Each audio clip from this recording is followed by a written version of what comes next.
We're delighted to say that this series of Qtr Time podcasts is supported by Carbon Jacked, an environmental startup that helps you combat climate change. They're an awesome company that provide monthly memberships which plant trees, support epic climate projects, and help you to reduce your carbon footprint. Memberships start from just £2.50 per month, so you can help save the planet for less than a cup of coffee. Signing up is super easy. Go to carbonjack.com and enter netballpod for a huge 30% off. The link is in our show notes. Go check it out.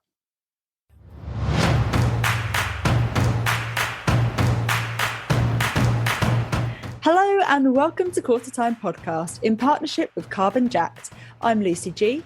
And I'm Lucy P. And we're here to bring you all the netball goodness you never knew you needed.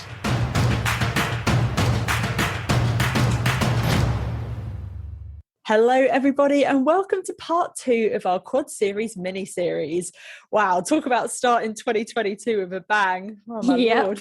If you missed the recent Quad Series, firstly, where have you been? And secondly, it was epic.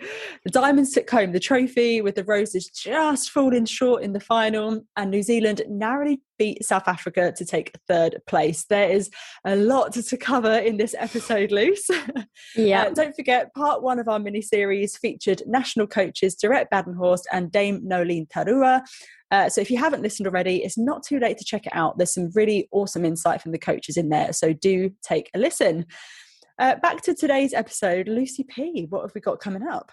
Oh, we've got a super exciting episode coming up for you guys. First up, we'll be bringing you our 3-word summaries of all 8 games. We absolutely love doing those, don't we, Luce? They're cracking.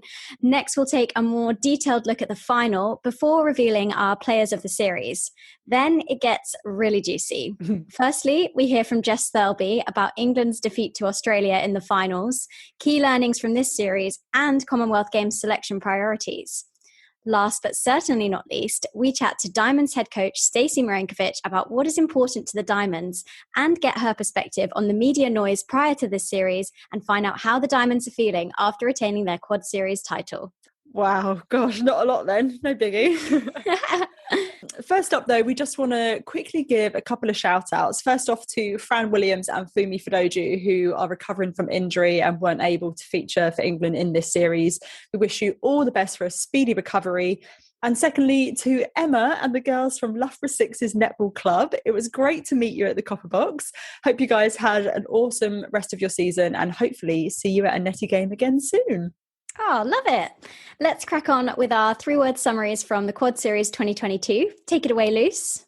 Okay, so first up was England-South Africa, 71-47. And I've gone for Roses rise strong. I mean, even just by that scoreline, this was a dominant performance from the Roses. They had a massive 21-11 second quarter. And actually, throughout all the quarters in this game, England didn't score below 16. Wow. That's pretty massive. The centre pass to goal percentage was 82% for England and only 59% for South Africa, which isn't really great for them. And Helen Housby shot at 100%. Where there was 17 gains for England. You know, South Africa just really struggled to make an impact in attack or defence without their 3 key starting players in Pretorius, Van der Merwe and Potgieter. Despite a valiant effort from Mawani, it was a record highest ever Quad Series score of 71 for England. So not the best start for South Africa. Next up, Australia versus New Zealand, with Australia taking the win 53-39. And for this one, I said, bit of a cliche, but I've gone for Diamonds are forever. Oh, get out. Okay, it's maybe not my best, but it was a 14-goal winning margin for the Diamonds, and New Zealand's last loss of this kind of magnitude was against the Aussies in the January 2018 Quad Series, and it was actually 19 on that occasion. Liz Watson was amazing. Absolutely electric. 34 feeds, 15 goal assists, 27 centre pass receives. Wow. Incredible comeback to international netty for the Aussie captain. And the nail in the coffin was a 17-8 third quarter for the Aussies. New Zealand were not firing, very hesitant to let the ball go, and the Aussies dominated. Yeah, that was a surprising game, wasn't it? Next up was Australia versus South Africa, with Australia taking the win 60-40. And I've gone for second half smothering. It was actually a really good start from South Africa, with the Proteas only 4 down at half time, but they lost the third quarter by 9 and then the last quarter by 7. So the wheels just kind of came off in that second half. I think this was a really good demonstration of the fitness and the ruthlessness that the Diamonds have, and we know them for. Sunday Ariang in particular, her debut was absolutely fantastic. It was great to see her get her first cap with 3 gains, 1 intercept and 2 deflections, and only 1 penalty in 35 minutes of netball. Insane. That blew my mind. And also Bueta, Garbin and Wood were all shooting in the 90s, with Garbin putting up 18 out of 19 shots in 30 minutes. So it really was a cracking performance from Australia.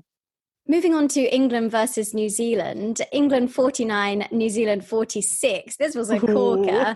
For this one I said, how's that comeback? Roses were down by 8 partway through quarter 2, and they went on to win by 3. There was just massive belief from this group that they could do it. The Ferns mounted their own comeback about halfway through quarter 4, but it was just too late. Houseby, again, 24 from 25 at 96%. And we saw actually the newly coined Fishby shooting combination work wonders. Pretty proud of that one. So much. Yeah. And England actually had a streak of 30 goals where they didn't miss. Incredible scenes. There were also very few substitutions from England in this game. Only 3 changes by Jess to bring on Ebony for Jiva and then move Guthrie into wing D and Clark into the middle. Really good changes that served them so well and allowed England to get the win. Yeah, totally agree. Next up was New Zealand versus South Africa. New Zealand took the win 54-43, and I've gone for serious shooting struggles. The game started with Karaka getting 2 rejections on Radaman's shot, which meant that South Africa's first goal wasn't scored until after 3 minutes of match play. It definitely rattled her early on. South Africa was shooting below 80% at half time, and that combination of Venter and Berger, I just think Berger really struggled at goal shooter. She only put up 5 shots, although she did get them all in, 5 shots in 34 minutes of netball, which just isn't really quite enough. If we look at the goals from gains stats, there was 2 for South Africa, but 14 for New Zealand. South Africa just weren't able to convert their gains despite the huge work rate of Bongi and Somi. I think, honestly, like they just need to clone her or something, as she really carried the team in this game. She's just unstoppable. But, you know, even New Zealand struggled on the shot. Wilson put up 9 from 13, only 69% with 35 minutes of netball. So not a great day for shooters overall. Next, we had the epic contest between England and Australia, 48 all. And I said for this one, heart-stopping stuff. Yeah. In the immortal words of Hamilton, England snatched a stalemate from the jaws of defeat in this one. It was a nail-biter.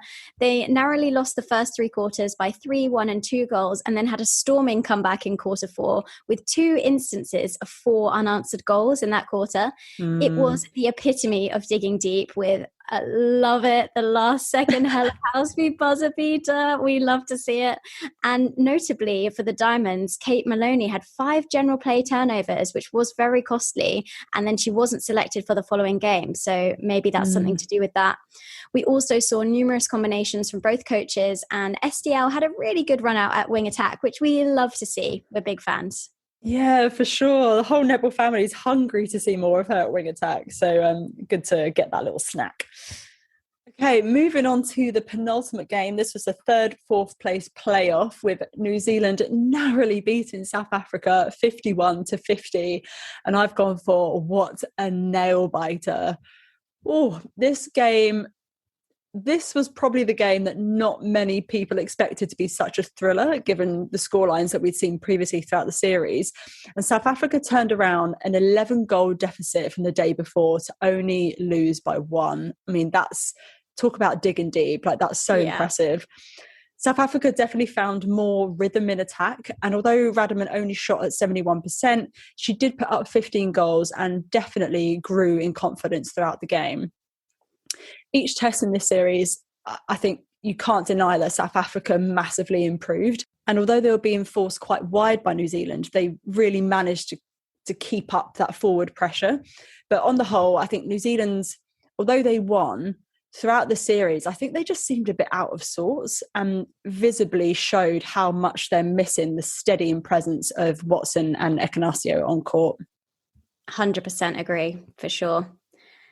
Moving on then to the final. Oh, yeah. It was 58 to Australia and 46 to England. And for this one, I've summarised it as pure Aussie vengeance. I think after the draw the day before, those Aussies were just out for blood. It was a bizarre final quarter from England, with Thirlby saying that the side ran out of steam. And this game certainly brought up a lot of talking points. So what were your main takeaways, Luce? Oh man, yeah, it was tough to sort of narrow this down to the three kind of key things that had an impact on this game. But I think firstly, the Diamonds' accuracy in attack is a key thing. Secondly, the changes that were made for England, lots of questions around there. And then lastly, that quarter four chaos. They were kind of the three main factors for me. So looking at number one, the Diamonds' accuracy in attack, it's crucial to note that the Diamonds had a run of 39 goals without a miss in this game, with 100% shooting accuracy in the second half. They actually only missed 2 shots in the entire game. That's actually quite hilarious. Why? Well, like, what are you supposed to do about that? Yeah, it's depressingly funny. Yeah. Yeah. Boetta and Wood combined brilliantly for the full 60 minutes, and they are definitely headlining as the Diamond's strongest attacking combination at the moment, which is surprising. I actually thought that Conan might be sort of used a bit more, but obviously didn't need to. If the other teams want to stop them, they have to find a way of breaking down this attacking unit, particularly if you've got the likes of Liz Watson feeding them. Yikes. For sure. And I thought it was really interesting that Stacey kept the same 5 from GS to Wing D for the full game. They all played the full 60, and she only rotated Clow, Bruce and Weston in the whole game. I think it really demonstrates this confidence that she's got in a settled and frankly terrifying attacking a mid-court lineup for the Aussies. Yeah, I definitely agree. Which brings us nicely on to that second point, the changes. But for England, there were no changes in the first half, and England were up at half time. In the third quarter, we saw that positional switch between Housby and Cardwell, but I don't know if this necessarily paid off. I don't think it disrupted the Aussie flow that much. Malcolm then came on into centre midway through the quarter, and it took the team a bit of time to adjust, I would say. I think they lost a bit of that cohesion and some of the connections that they'd shown leading up to that point. Yeah, I think you're right. I agree about the connections. It didn't actually impact on the scoreline, as we did go into the last quarter leading by 1, but there was something about the lack of familiarity that meant that when it got to real crunch time, it was almost like there was a missing cog for England, and it did go a bit downhill from there, didn't it? Yeah, understatement of the year. Jeez. Yeah, I mean, this takes us on to our final talking point for this game, which was that quarter four chaos. Yeah, I mean, what can you say about it? We'll discuss this further with Jess a bit later on in the episode, but that was a 5-18 final 15 minutes of netball. It's actually too painful. I think can we skip over this? Do we really have to talk about it? Oh, it's so painful for England fans. We saw obviously Cardwell, Mentor and Guthrie go to the bench with 8 minutes left to play, and Fisher, Azura Brown and Cobden replace them. What blows my mind is that we didn't see Jade Clark get injected into the game as we have done previously. And so it just went from bad to worse. We all know what an incredible presence she has on court, that calming, steering the ship kind of effect. So yeah, to not see her on there was baffling. There was 4 missed shots in that quarter alone, which is more than the Aussies missed all game. Just put that out there.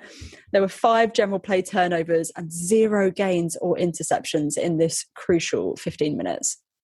Yeah, it was a bit of a shocker. And I think what was so difficult was that England just seemed completely at a loss for what to do. We didn't see our usual suspects stand up, demand the ball, create those turnovers in the crucial moments. It was like they were bamboozled by what was happening, and the Diamonds just took advantage.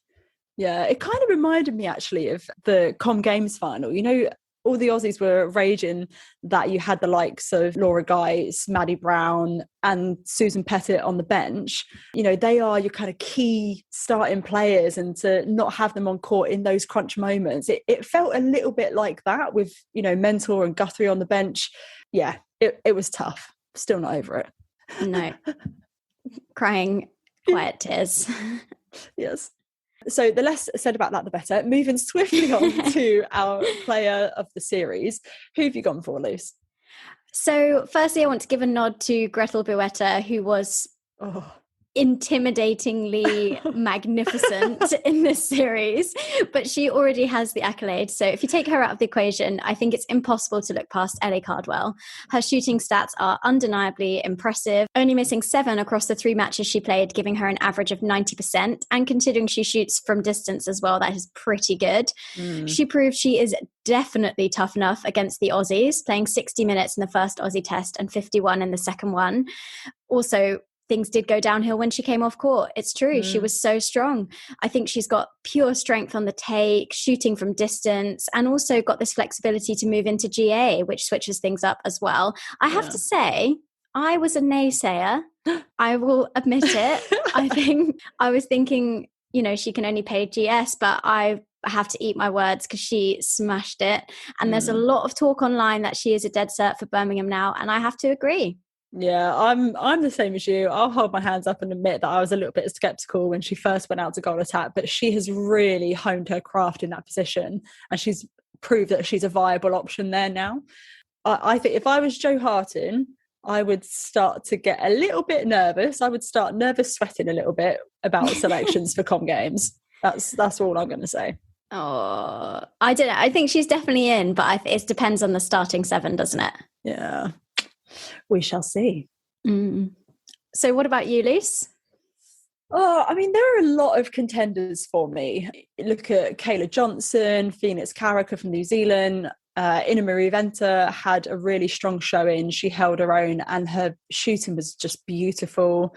Gusketh, you know, she always excels. And actually Nicola Smith from South Africa had a really strong series, especially when you think, you know, she was trying to fill the shoes of the great Carla Pretorius, which is no easy task. However, I'm going to go for the absolutely epic Liz Watson. Nice. I don't think you can look past her, really. Considering she's just missed a full domestic season due to injury, you would not know from the performances that she put out on court. Stats-wise, Lizzie had 90 feeds and 62 centre pass receives across the 180 minutes played. If you put that into comparison with Nat Metcalf, who had 70 feeds, 56 centre pass receives and played 192 minutes, so she played more but had less stats. You know, that just proves to me that Watson does a truckload of work for sure, and she's coming back from injury. I mean, wow. Yeah, that is massive. And the other thing as well to note is that she's taken to the captaincy so easily. She's literally like a duck to water. She shows so much pride. She's such a good example on court, in performance and hard work. I just really want to be her friend. Right? Yeah, I just want to be her. Like, she's just absolutely phenomenal. Defo. Coming up next, we hear from the head coach of the England Roses, Jess Thirlby, all about England's second place finish in the Quad Series and her thought process behind some of those crucial personnel changes in the final.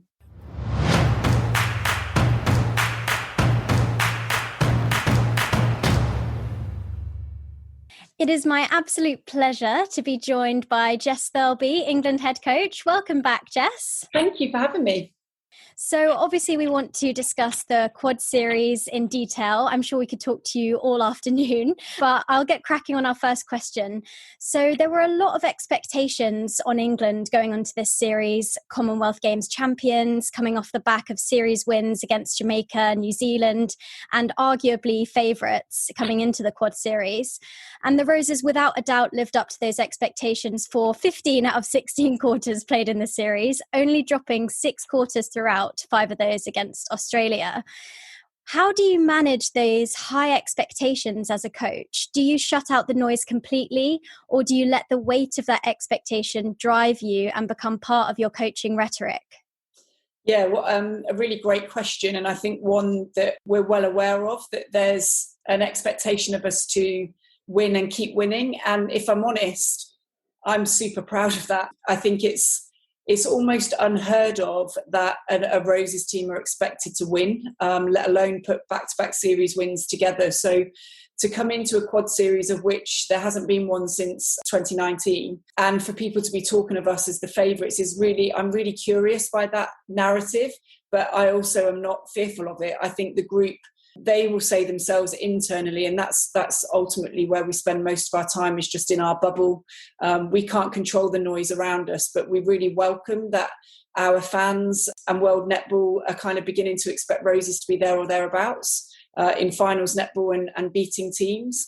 But I think we need to remember that that's not a given. You know, I don't think there have been many Roses teams, if any, that have managed to put together back-to-back series wins against, and we're not just talking about any teams, we're talking about the best teams in the world. So to have achieved what we did in New Zealand and then to come back home and beat Jamaica in a series for the first time in a long time, and then head into quad series with people talking about us is, I think, an incredible achievement, and is a big marker, I think, as to the work that we're trying to do is simply to just be better and give ourselves the best chance to repeat the successes of a 2018 gold medal. And to do that, you have to build confidence, belief and form in between those major tournaments.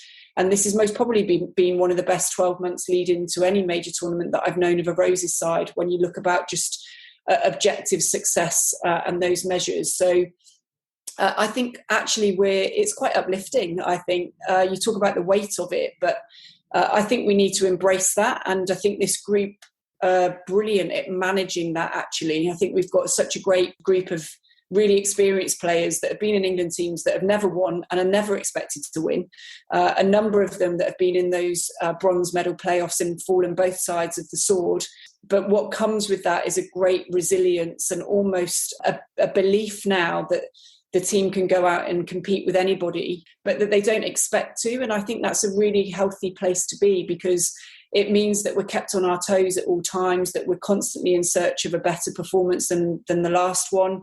And whilst I've spoken a lot around the scoreboard tells you one part of the story, but not the whole story, we've got other measures by which we want to hold ourselves against in terms of how we play the game and the style of netball that, you know, the Roses way in which we want to kind of uphold and celebrate and bring people on the journey with us. So, yeah, if anything, you know, as cliched as it may sound, I don't think this group or myself see it as a weight. It certainly makes it interesting when you don't get over the line, because I think that reaction is really intriguing, because I don't think there's really any evidence to suggest that we should be expected to win all the time. You talk about a quad series that England have never won. Australia have won pretty much every time bar once. And we're still ranked third in the world. So if you go by the probability of what should happen in something like a quad series, if you put form to one side, then we should come third. So I think, but that's not the nature of our group. You know, we're not about excuses. We're about fronting up. We're kind of enjoying that at the moment, and we have to be okay with, you know, to be in and around the mix with the top teams. You have to be able to take the wins and the losses, and you know, as most people have said, take the learnings from that. Of which I think we've got learnings in abundance from this quad series, and have ticked pretty much nearly all of our objectives from this series. So I think we're in a great place, and I'm sure actually being taught a lesson or two at the end of the final game will put us in a great position and make us even more hungry for Commonwealth Games. Yeah, absolutely. I completely agree with you. And I really liked what you were saying about that resilience. And an experience like this at this time is probably quite positive to give that girls that memory of, we don't want that to happen again. And obviously there was a big impact not winning this quad series with the expectation, as we've discussed. But what's the impact of not winning the series in relation to your preparation to Commonwealth Games? Well, there's nothing negative actually from not winning it, because I think one of the objectives that we set out, and one of the things that we introduced, which I kind of introduced over a year ago, is I wanted a final in a quad series. It was really important that we didn't just play a round robin, where there was no kind of sense of what that process is to go from the round robin matches and then hit a final where basically it's, you know, you have to win, basically. It's knockout netball. So I was really pleased that the format shifted. I think if everything had paused after the normal format, I think we would have won our first quad actually based on goal average. So I think that's something we can take some real confidence from. So if anything, in terms of how it informs our preparation for Commonwealth Games, nothing negative, all positive. Yes, it's great to have silverware, but actually I think what it's afforded us to do is go toe-to-toe with the top teams in the world. It would have been really easy for us to maybe underperform against teams like South Africa, who have often been the bogey team for a Roses side in a pod series before. Well, that first performance was outstanding in terms of being able to get 12 on court, reaffirm that we have our depth on our bench to the extent where we could get such a significant win and margin against South Africa, who are the most improved team in the last 5 years for sure. And then to go out against New Zealand and win by 3 coming from behind, hopefully just again confirms that we've beaten them three games on the bounce now, and 3 out of the last 4 meetings. And we could have easily been in that 3rd, 4th playoff. So I think what we built is some great momentum through the tournament. We hit Australia. We gave ourselves the best chance to play them the most amount of minutes afforded to us. To get out against them twice in the absence of not meeting them earlier in the year, it couldn't have been better set up, if I'm honest. So we really thrived off that. And I think we made some great improvements overnight from game 1 to game 2 in some big areas of our game.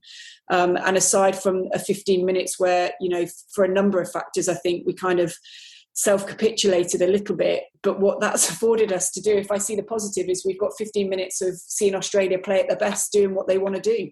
So, we'll take that, we'll run with it. And as much as it stings a little bit to kind of lose in that nature in the dying moments of the game, I think we would be a little bit short-sighted if we didn't look beyond that, bring the learnings, acknowledge what wasn't where it needed to be.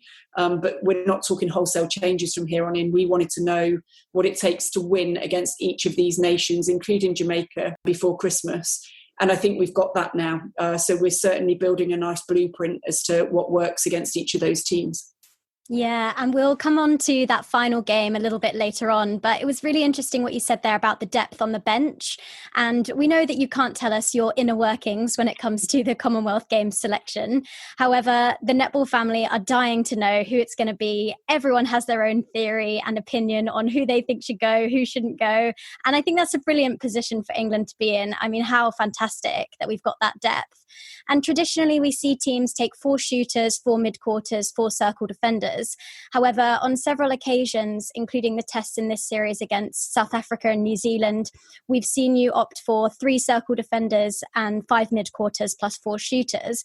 What can you tell us about this selection strategy? And do you feel like this could leave you open to weakness in the event of a critical injury?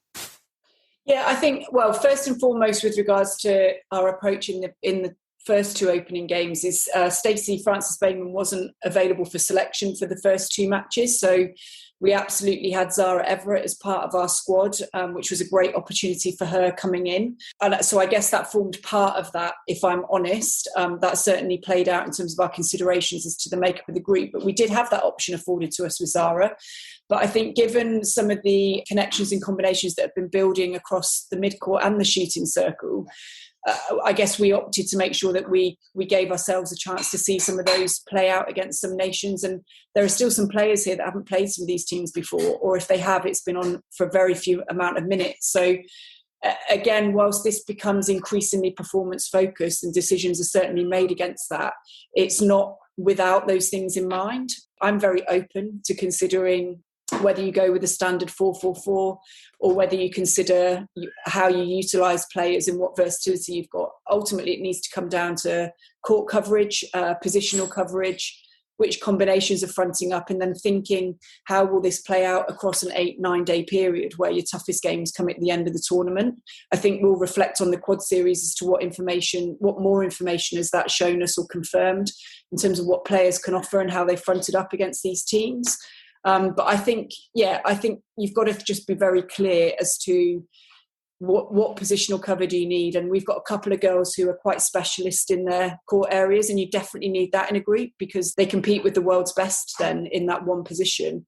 But there's only so many of those you can carry, and that in turn will impact whether or not we lean towards the standard approach versus maybe going one fewer in one of the other Mid-court get hit pretty hard across the tournament, so it's important that you understand your team and your players well enough as to how to best manage them. But whether the real kind of fitness side shouldn't really come into play too much, but there is a being fit for purpose for me, and that does still require some management. So I think it will answer itself over the next few months as we see how people, what form they have in their own respective club leagues as well. But at this stage, I mean, I'm not actually withholding anything, because I'm still not committed to one or the other, but I'm a coach that's open to both. And I think it's important that even if you end up throwing out an idea, it should at least be a consideration on the table. And that's kind of still where we're at the moment. Yeah, absolutely. Well, I'm pretty glad that it's you making the decision and not me. I'd have no clue where to start. We've noticed that you tend to put out a combination that has worked for one game to start the following game. We saw this in New Zealand, and presumably this is to cement the units and reward those players for positive performances. However, we saw in the first test against Australia that Clark in centre and Guthrie in wing defence worked wonders as an impact change against New Zealand, but it was less effective against the different style of Australia. So how do you make those difficult match day decisions when you're trying to strike a balance between what you know has worked previously and the new opposition that you're up against? Yeah, I think, you make a really good point, and I'd like to think that, yes, there is an element absolutely of rewarding performance, but we also then have to step back from that and appreciate, in particular in a quad, we're going to be playing a different team tomorrow. Will this translate? What evidence have we got to suggest that will be the case? And then making a measured decision as to whether or not you then do still reward it, because I think you can sometimes get a bit naive in being quite quick to reward a performance, and that it's not always the right answer. So I think with Jade in particular, I know that she's come on both in New Zealand and obviously in that game here and got, had a very good impact again, but she's also good enough to start games. So we know the style is very different, but Jade matches up pretty well. Her style of game is very Australian anyway. So I didn't really have any reservations as to whether or not she would be able to do a job. And it's also then becomes about partnership. So what might we need out of Serena in that game, or where do we feel we're going to have the biggest impact with which personnel? And so I think there's, it may not just be about Jade. It might be about the fact we want to see Serena on the wing defence at the front of a game, not moving her to wing defence in our attempt to try and win ball maybe early in the game. So then you start to think about, well, who functions best in front of Serena? And those two have obviously got a great relationship built over a long period of time. But I think in terms of whether or not that works, I wouldn't be too quick to jump to the fact that Jade leaving the court after the first 15 minutes means that we didn't think that Jade didn't have a good impact. I think we collectively as an attacking unit weren't good enough. We were a bit naive at the front of that first match against Australia. And actually increasingly what I'm confronted with is a decision which is less about somebody or one individual not playing well and more about trying to fix a bigger issue or trying to improve or strengthen a big area of our game. So if I think back to that game, our centre pass attack to goal and how we were playing, in particular in that attacking end third, I know that we gave Sarah Clow a lot of ball in that opening quarter. We didn't get enough depth in attack. So actually they're all responsible, and we haven't fixed it quick enough within the 15. So I haven't seen enough signs to suggest that any one of those guys has recognised it, or maybe they have but haven't gone to action quick enough. And then I've got the choice as to whether or not I fix it with the 4 or whether or not I inject something. So on that occasion, it's less about Jade and more about the unit. And then I make the decision whether or not it's a call to make a personnel change or to fix it. And in that instance, I guess we chose to make a personnel change, which meant that we had Serena getting a bit more depth in that attacking third, slotting Beth in behind her, for whom we know is a tried and tested combo, showing great form at the moment. And we kind of worked our way through the game. So it's tough on individuals, really, because it's not as clear cut as what I think it has been in previous teams or previous England teams, where you kind of drag somebody because they're just not good enough, or they haven't turned up, or you can't see enough of a change in them to leave them out. It's very rarely the case. You have to look across the Jamaica series where you've got Jay Clark not even in the 12. On this occasion, George Fisher playing out most of the first 2 matches, then not in a 12. People that you're changing might be about a unit and how we're trying to play the game collectively and who offers you that. So, yeah, it was great to see Jade actually given the chance to front the game, because not simply because of what she'd done impact-wise, but because I know and trust that she can start games and have an impact.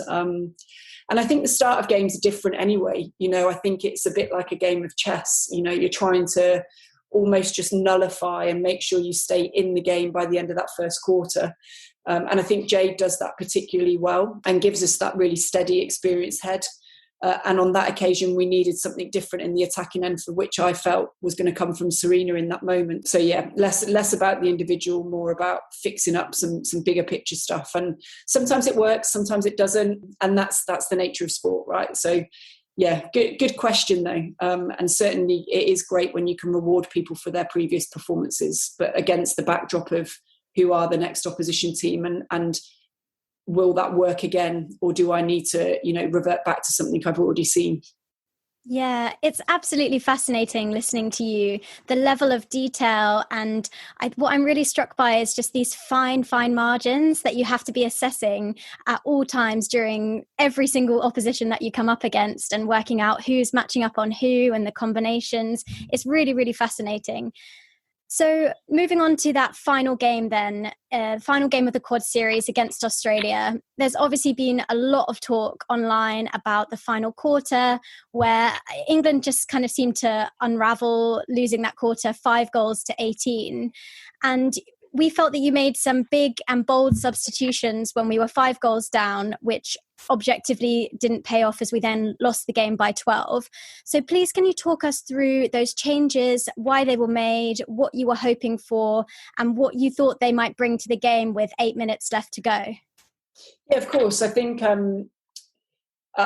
firstly, the journey up until that point was fascinating. What a great game. And as I've already mentioned, we paid some real attention overnight to key areas of our game, which significantly shifted for the better at the front of the game. So whilst the margin was small, a lot's been asked of our team, can we lead from the front? And I felt like we did a great job with that. And on a number of occasions in the first 3 quarters, Australia came back at us, and we were able to respond, holding on to what was a small but important lead. And I think that going into that fourth quarter, I think before changes were even made or considered, we started to lose a bit of a foothold in the game through what was a series of errors in close succession, which kind of put us on the back foot. I think it was a missed shot, then 2 poor passes, one of which was coming off of a turnover opportunity, which would have allowed us to just hang in there and then maybe just grind it out for a little bit longer. So I think it was unfortunate that we were, for me, a combination of a number of things, really. Not quick enough to recognise that with some of the Australian changes, what can we come to expect now of a Bruce versus a Clow?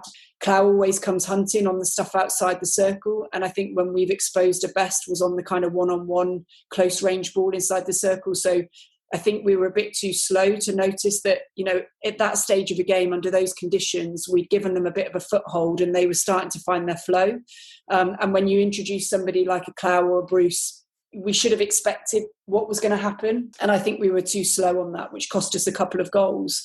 And then I think, decision-making, or what may appear to our fans to be really basic errors, it can sometimes be as a result of some fatigue. And that isn't me saying at all that we're not fit enough. I think we've shown that we can do back-to-back games for the first time at this level and fare pretty well. But I don't think you can underestimate that it's been a long time since we've played somebody as good as Australia in back-to-back matches under the conditions of finals, and kind of wear that for as long as we did. And we did do great for 90% of the time. So I think that some of those errors for me, they are a bit of a nod to either a mental or physical fatigue. And then I just feel like we moved away from the very game plan, which enabled us to come back from behind the night before and draw the game, and actually enabled us to lead for most of this second game. And we got too loose defensively. We weren't dictating as well as we had done for the previous 3 quarters. I think we really had Australia looking uncomfortable in possession of the ball. They normally move the ball with such speed that it can really unravel any defending unit, really. And I think we did a great job at that, but that loosened off too much in that moment, in particular where we'd lost momentum. And attacking-wise, we made too many errors. And I think, however brutal it is, it's a bit like ripping your sticky plaster off in one go.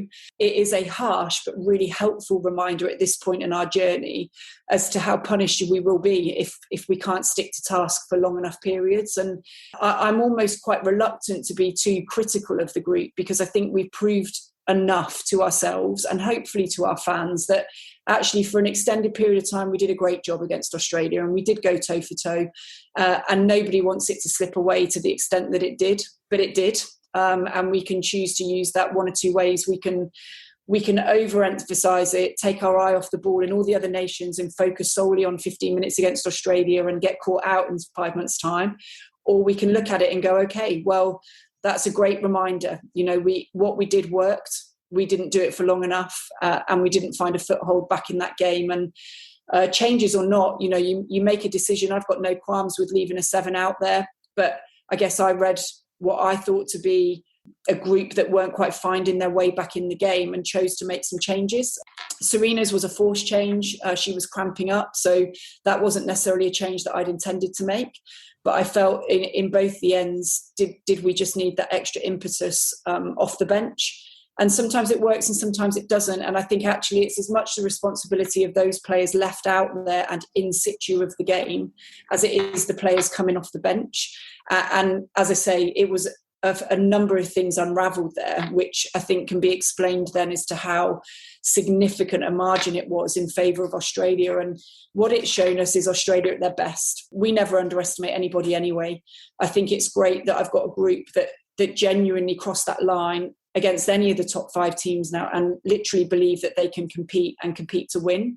Not only that, but we've actually provided ourselves with some evidence that we can do it. And Australia went away from us. They found their flow. They were really clinical, and we didn't find our way back in the game in that last 15 minutes. And, it's a hard one to swallow, but it's okay.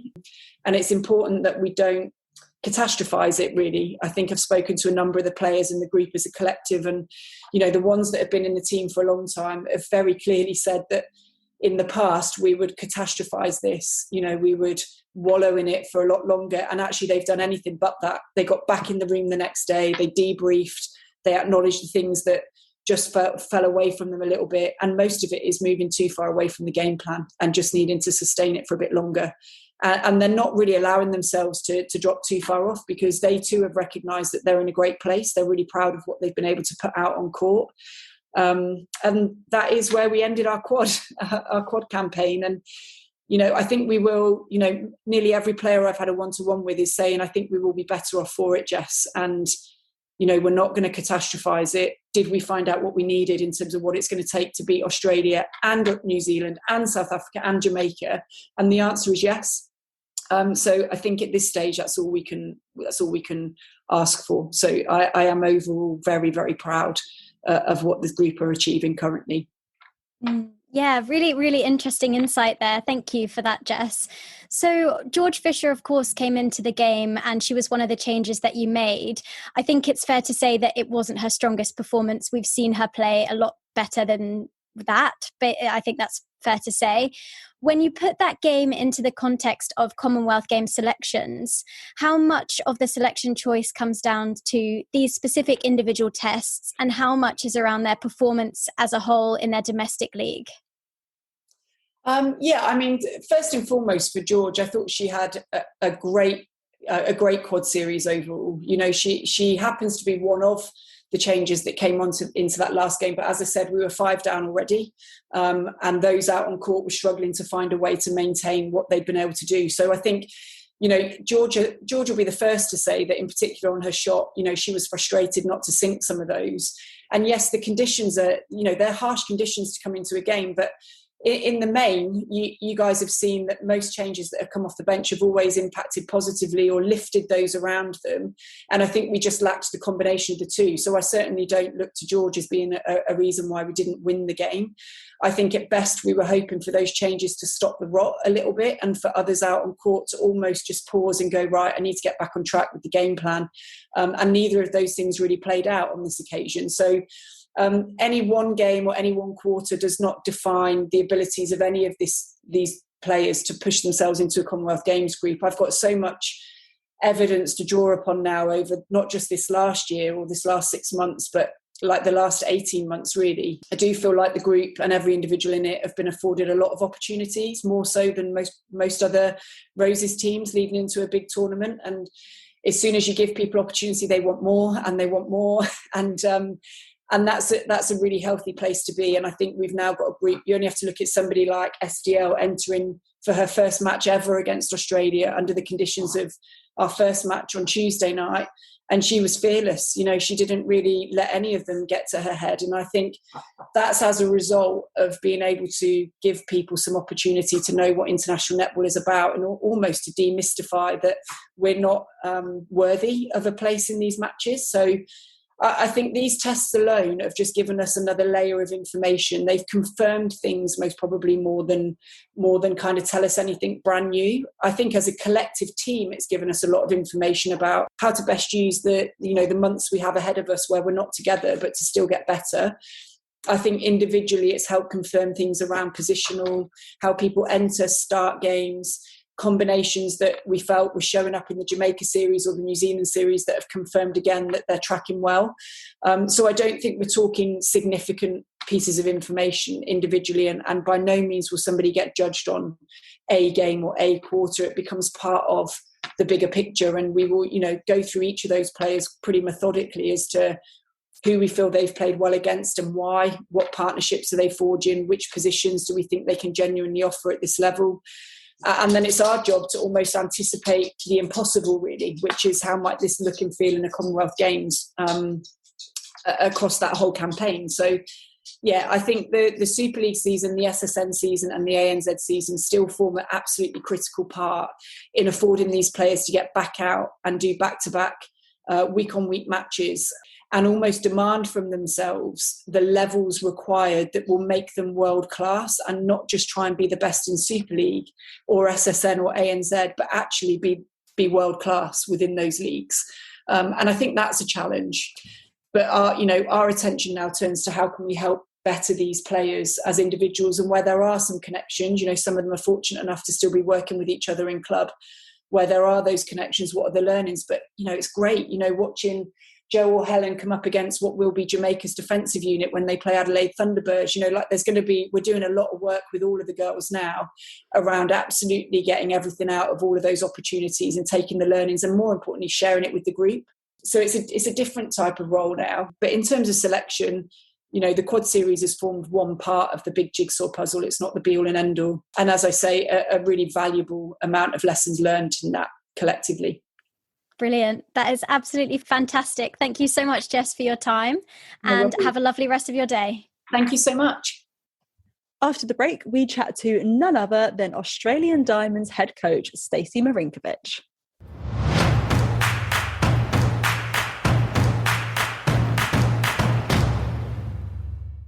Do you want to help combat climate change? Well, you can by joining Carbon Jacked. We're both members and we love it.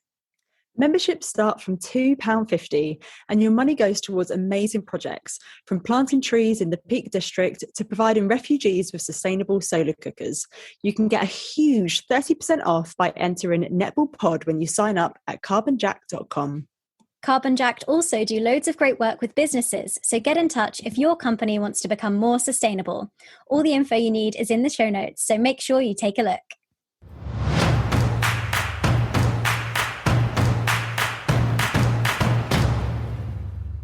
We are absolutely thrilled to be joined by the Origin Diamonds head coach, Stacey Marinkovich. How are you doing, Stacey? Going very well.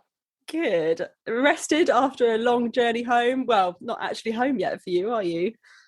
No, still in transit, but I think the flight's been reasonably smooth. Obviously, coming off a win, that certainly makes the trip a lot easier. But having that direct flight from the UK straight into Australia makes it quite easy. So a few movies and a few meals, and then we were landing. So all is good. Oh, amazing. Well, we'll dive straight into our questions for you. So first off, one thing that we can say with extreme confidence is that your team's performance definitely quietened any Diamonds naysayers and very quickly restored faith in why you still hold the title of world number one. So what would you say to any doubters of the Diamonds after that series performance? I think ultimately, it's just taken a bit of time for us to find our footing. It was a very unique situation when we first came together. It was sort of the start of COVID and we didn't have any competition straight up. And then when we did have our first Constellation Cup against New Zealand and going to New Zealand, it was a lot of quarantine restrictions. It was really hard to bring the team together to play actually on the court. So just goes to show when you do have some time and that you're able to align, I guess, everyone's vision, get some real good role clarity amongst the playing group, you then can take those steps forwards in terms of the performance. Yeah, definitely. I have to say, like, I wasn't a Diamonds naysayer, I don't think, but I did have questions as to I think how you were difficult... probably a typical England fan, Luce. Yeah, 100%, not at all biased. But I did have questions as to how you guys were going to go on court, because obviously the likes of England and South Africa have had so many opportunities, luckily, throughout COVID to be able to put themselves out on court. So I did assume that Australia would struggle, but you seem to take to it like a duck to water. And I think it's rightfully so. We hadn't been out on the court, and when we weren't necessarily a really consistent performance, and we were certainly testing and trialling new combinations and also bringing in a new game plan. So we didn't exactly know where we would actually sit coming into the quad series. And I guess that was probably the most, not nerve-wracking part of it, but that little bit of unknown usually when you go into a championships. And certainly from my experience being in the Suncourt Super Netball League, you've got huge amounts of pre-season time to be able to understand what your players are capable of. Also just, with the way I was functioning with a new staffing group, I had a new assistant coach. So all those different dynamics come into play in putting a performance together. And whilst we had talked about it and we had trained as much as we had time for, you can't underestimate the strength of England, New Zealand and South Africa and how much they've evolved in their performances. So there's no easy game in netball. You have to be at your absolute best, and you can see just the strength of the competition. So, yeah, it was right for people to have questions, and we had a list of questions that we needed to be able to answer on this tour. And, I think we've walked away with a lot of information, not only about ourselves, but our opposition. And we now know we still have to keep pushing forward because everyone is chomping at the bit in terms of going to Commonwealth Games, and everyone would have been doing things a little bit different throughout this championship. So I don't think everyone's shown their hand just yet, and everyone will take this to another level once it comes to Com Games. Yeah, definitely. Tamsin Greenway wrote an article for Sky Sports this week and said, 6 months is still a very long time to Com Games. So who knows what will happen. And you mentioned Absolutely. The SSN there. I think some of the biggest questions that people have is around the impact of the SSN on the Diamonds programme. So if we dig a little bit deeper into this, the number of imports in the league is one of the most common questions around SSN. Yep.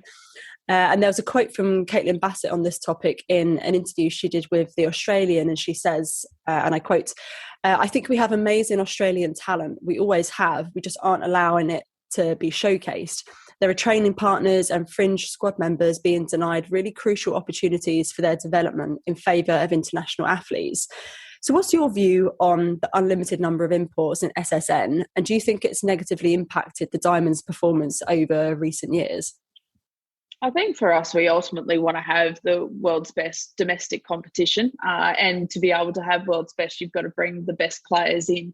And I think what it does is it drives the standard of what the Diamonds have to do in their performance to get those contracts and opportunities. Yes, we've got some youth that are sitting on benches at different points, but they're also in an elite training environment, training up and against world's best athletes. So I think you can see with some of the athletes that have been playing in the Diamonds, you've got players like a Sophie Garben that isn't necessarily a routine player, week in, week out, 4-quarter performances, still making huge contributions to our program. And we've certainly got players coming through our Australian development group that will earn their spots out in those club teams. So yeah, I think, obviously you'd love to see more players out there, but I also think that it drives standards. And when you've got that repetition of that training environment that is testing them against different styles, and that's the biggest thing. Our way of playing is different to England, to South Africa and New Zealand.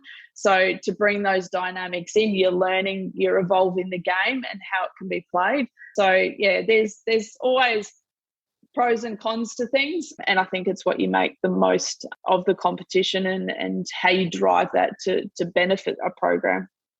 Yeah, I completely agree with everything you just said there. Obviously, there's a lot of discussion around imports, particularly with Caitlin Bassett and her not being able to get a contract and whatnot. But I completely agree, to be the best league in the world, you have to have the best players. And that's, it's a simple fact. We spoke in part one, this is part two of our mini series on the quad series, and we spoke in part one to Dame Nolene Tarua about the impact of the split of the Trans-Tasman League on the Ferns. So we're eager to hear it from your perspective on the impact of this on the Diamonds. In 2020, the lovely Sue Gordian, Qtr Time Pod alumni, Sue said in an interview, and I quote, "At the end of the day, the national body has made a very conscious decision about where it wants to go, and in some respects has probably been forced into that decision, because if we didn't do something bold and different, where would we sit? We need to be an entertainment product, and we need characters and personalities and stories. Whether we like it or not, we need controversy." So I think there was a clear decision made by Netball Australia to pursue this commercialisation of the sport and make it more of an entertainment package. But looking at the results for Australia over the last few years, it can be argued that this has damaged the national team rather than helped it, as the Quad Series trophy is now the only piece of silverware in the cabinet at the moment. So how much of the Diamonds' performance over recent years can be attributed to not playing standardised netball like the rest of the world, when you have things like the super shot, timeouts, etc.? Or do you think the Diamonds have lacked in success in recent years, bar this series, because of something else? Oh, good question. I think, to be honest, just the way in which the competition is, I think there's obviously different rules, and that's been actually quite clear. But I think the way in which you create your training environment, you're preparing those athletes. So there's certainly things that are happening in the Suncorp Super Netball environment that are evolving the skill sets of our Diamonds players. It was always going to take a little bit of transition, I think. But when you see the likes of someone like Steph Wood getting out there, having a mid-range shot, shooting up near that 90% in that goal attack position, you could now say that the two-point shot has actually helped us with different depths of shots and that level of comfort out there. Running 15 minutes, our girls are certainly fit enough to be able to do that, whilst you have timeouts and you can break momentum, I guess, with making those calls in Suncorp Super Netball. When you're playing international, you train to be able to identify what's happening in the game. So I think that the part sort of they complement each other is, one, you might be calling timeouts, but you're actually been able to identify when momentum's shifting. So players are much more aware of what's happening in the game. It's now when they go to international netball, they can't use the timeout. They identify with it, but how do they act with immediacy and understand the roles? And, that's part of us as coaches, is to be able to educate the players as to what to do in those situations. So, I think, one, the Diamonds have had a transition period of players. We've obviously lost a lot of experience through to retirements and things like that. So that was going to take a bit of time. And it's small margins. I mean, England and New Zealand have both grown. New Zealand has obviously always been a strong competitor, and England is now really right up there and challenging in everything that we do. So, yeah, when you're looking at 1-goal losses, it wasn't a huge detriment, I guess, in terms of the standard of Diamonds, but everyone else is lifting, and we've got to find now the next part to keep pushing forward. And we've got youth and we've got experience, and it's getting the blend right at the right time. Yeah, I really like what you said there. And you've talked about the preparations coming into this series. You obviously didn't have that much time together. In a recent interview for Rookie Me Central, you said, with regards to your lack of game time during the pandemic, I think this is where we've had a really good focus around what we need to do. And while it would be ideal to have the preparation against other teams in the lead up, it's given us time to really hone in on what's important to us. So we were just wondering, what is important to the Diamonds? What has been the focus in the absence of gameplay? Yeah, I think culture is one thing. It's understanding what the team values most. So I guess what's going to galvanise a group when they're under pressure. It's very easy to come into a group and every team's got keywords and, can have things written on walls and all that type of thing. But what does it actually look like in behaviours? So I guess we've had to really nail down as to what's important to this group of players and staff. It doesn't all happen on the court. It's got to revolve off the court. And then I guess it's understanding what were the strengths of the players and then putting together a game plan that accentuates those skill sets. And I guess biggest thing is understanding the performance. We need to have, I guess, a real honest look and be able to critique where we do things well and where we've got to continue to improve. So everything has been internalised and it's not to disrespect, obviously, our opposition, but we haven't had that exposure. We've been able to see people playing on TV. We saw, obviously, England playing Jamaica and you can get a feel for it, but it doesn't mean it's necessarily going to be reflected when you play. And we probably experienced that when we first came up against South Africa. When we saw them play New Zealand, we thought they looked a certain way, but when they came out on the court, they were, very aggressive in the way that they were taking on the game, and when we were pushed from the very first whistle. So I think you've got to create a game plan, you've got to run with it, and you've got to create the belief that at any given time you can play anyone and you'll have the answers. And I guess in a certain way, although you haven't seen the other teams, they also haven't seen you. So we didn't really know what to expect. The other teams couldn't really prepare. And I think that made for a really interesting dynamic in this quad series in particular. I think that's the beauty of everyone being staffed of international competition when it's come around, the actual interest that it's provoked. And I think, everyone's looking to see what matchups are going to look like. I think when, the advertisement came out between Australia and New Zealand, you had all these club players against each other. So you had this thorough understanding of people knowing what their strengths and weaknesses were, but you didn't know what it was going to look like in the different dynamics. And I think that then drives, a bit of personality out on court, because, when you know players, you give a bit more emotion, you give a bit more bump. And I think it's great for the sport. And I think that's why having our domestic competition structured the way it is, I think it's only driving netball to greater heights, which means you're getting a better level of performance. And I think then it becomes more recognised as to how much hard work the girls are putting in and the product that it actually becomes. Yeah, no, I'm with you 100% on that. Coming into this series, you obviously mentioned the retirements for the Diamonds a few years ago, and I think England are sort of building towards that phase now. And England had a big advantage in age and experience, 912 caps compared to Australia, 279 coming into this series, which is a huge, huge difference. Most of those are Jade Clark, though, to be honest. And Jiva. And Jiva, of course. Up as well. Yeah. But what gives the Aussies the edge in your view? I think there's just a real commitment to improve and to drive the legacy that we want to, or to keep the legacy going. There's been such a sustained success in what you inherit when you become a Diamonds player and become part of the Diamonds program. And you can't just sit there and just expect, just because you put on a uniform, that success happens.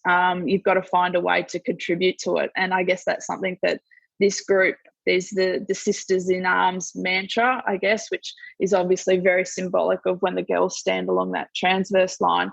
But for us to say that we are world number one, and for us to say we are successful, we have to actually contribute to it. And I think that was something that we were very mindful of, is that, we had a world number 1 ranking, but yet we still hadn't won the Com Games or the World Cup. And also there's players in this group that hadn't had a chance to get those successes on the board either. So for them to feel like they are world number 1, we were driven to making sure that our contribution was good enough to be able to be successful out on the court.